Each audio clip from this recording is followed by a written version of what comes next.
Hey, Roger Martin here in Billings, Montana. This is Judge Jeanine, and the great voter fraud that's going down in Florida is a true double standard.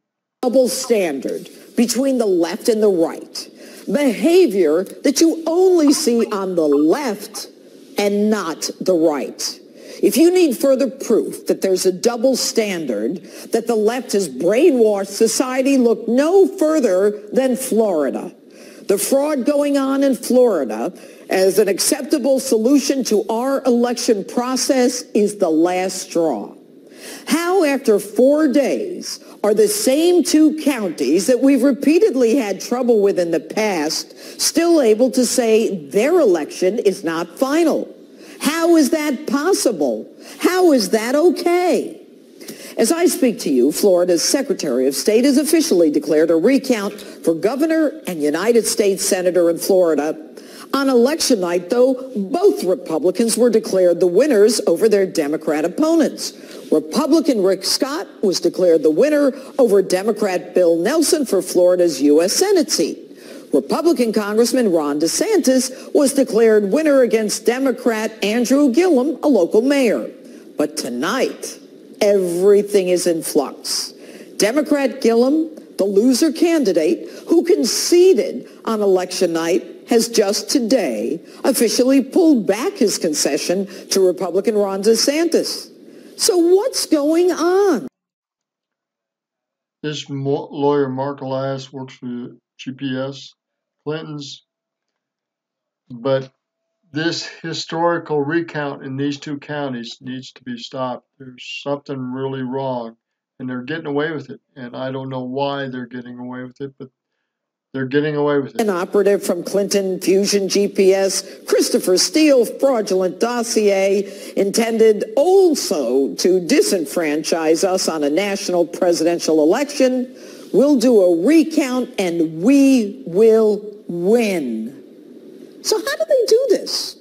Lo and behold, they find missing ballots. And where do they find these ballots? In deep blue counties run by Democrats in Florida, Broward and Palm Beach. Now, Broward and Palm Beach counties may sound familiar to you because in 2000 there was a hand recount in Palm Beach County because the Democrats didn't want to accept the results of a presidential election. In 2006, there was another recount started by the Democrats. In 2016, another recount. And in 2018, another recount in the same two counties. Now, folks, there are 3,141 counties and county equivalents in the United States. So you tell me how 3,139 counties can get their votes in 30 minutes after the polls close, but not these two. The other counties get it right. There's even a county that suffered a Category 4 hurricane in Florida that was able to turn in their ballots 30 minutes after the election. But these same two deep blue Democrat-controlled counties in Florida, where Republicans won in the two most important races, can't get their act together. But it's not the first time.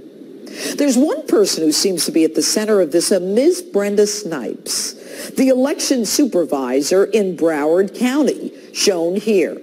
Now, you may know about Brenda because in 2016, a judge called her out for destroying ballots that benefited her friend, Debbie Wasserman Schultz.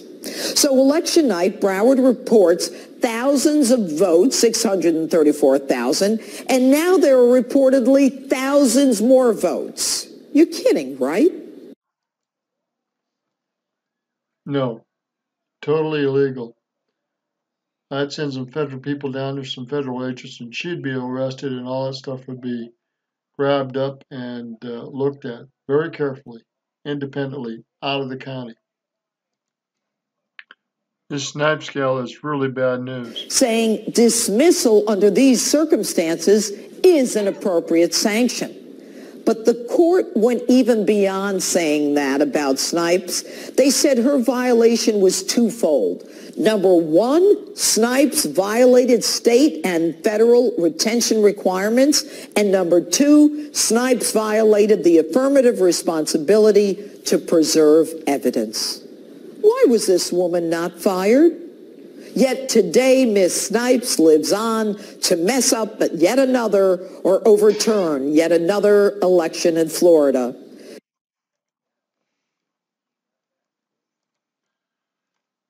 Arizona. We see in Arizona where Martha McSally, the congresswoman who's running for the retiring seat of Jeff Flake, was up by about 24,000 votes on election night.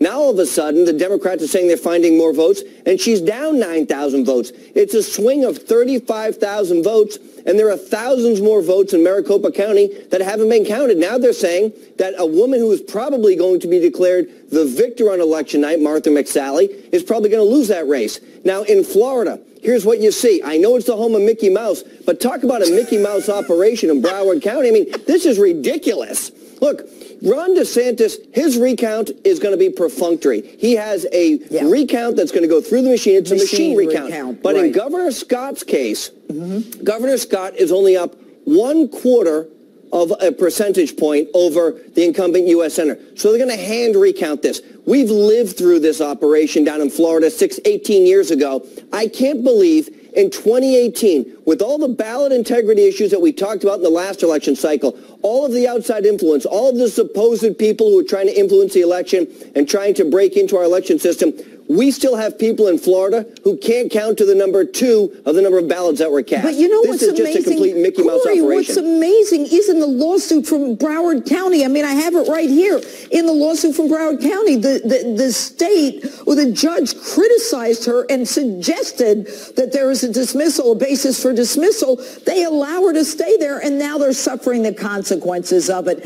And the state said, we're now going to monitor Broward in 2018. Is the state incompetent? Because at some point you have to say to yourself, you know, after a while you let them fool you. You're the fool after 2 or 3 times. Well, you're exactly right, Judge. And don't forget, the state of Florida now is the 3rd largest state in the country. It's got 29 electoral votes. And the importance of that state going into the 2020 election cycle cannot be overstated. Look, Florida is a truly purple state. Donald Trump won it in an overwhelming fashion against Crooked H, but we know it's going to be competitive in 2020. And if it's all about winning, and it's about illegal winning with the Democrats.